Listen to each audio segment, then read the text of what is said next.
কে কোন পেশায় আছে সেটা বলো না, আমরা সেই মহুয়া মালুয়ার দেশ, হাওয়ার বাওয়ারের দেশ, সেখান থেকে ঢাকায় এসে কম বেশি প্রতিষ্ঠিত হতে পেরেছি।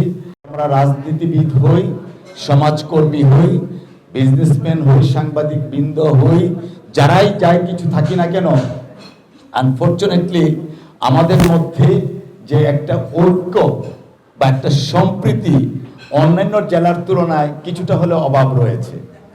আমরা প্রত্যাশা করব আমরা প্রত্যেকে যদি একসঙ্গে কাজ করতে পারি, কে কোন পেশায় আছে সেটা বলো না, আমরা সেই মহুয়া মালুয়ার দেশ, হাওয়ার বাওয়ারের দেশ, সেখান থেকে ঢাকায় এসে অনেকেই জীবনে অনেকভাবে পরিশ্রম করে আজকে স্ব জায়গায় কম বেশি প্রতিষ্ঠিত হতে পেরেছি। সেই জন্য আমরা যদি আমাদের নিজেদের মধ্যে একটা নেটওয়ার্কিং রাখি, তাহলে সকলের জন্য এটা বোধহয় ভালো হবে ইনশাআল্লাহ।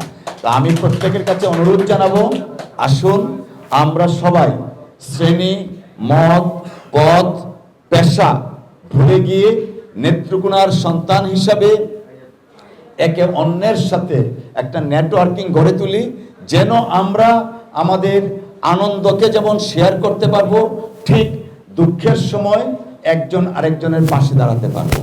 আমি প্রত্যেকের প্রতি অনুরোধ জানাবো, চলেন আমরা আমাদের আজকের এই সাংবাদিক সমিতি যে একটা উদাহরণ সৃষ্টি করলো, সেটাকে আরো বর্ধিত করে রবে কিভাবে আমরা আমাদের সকল শ্রেণী পেশার মানুষকে ঐক্যবদ্ধ করে একটা প্ল্যাটফর্ম ক্রিয়েট করা যায়, সেই ব্যাপারে আপনাদেরকে সচেতন হতে হবে এবং সেই ব্যাপারে চিন্তা করবেন।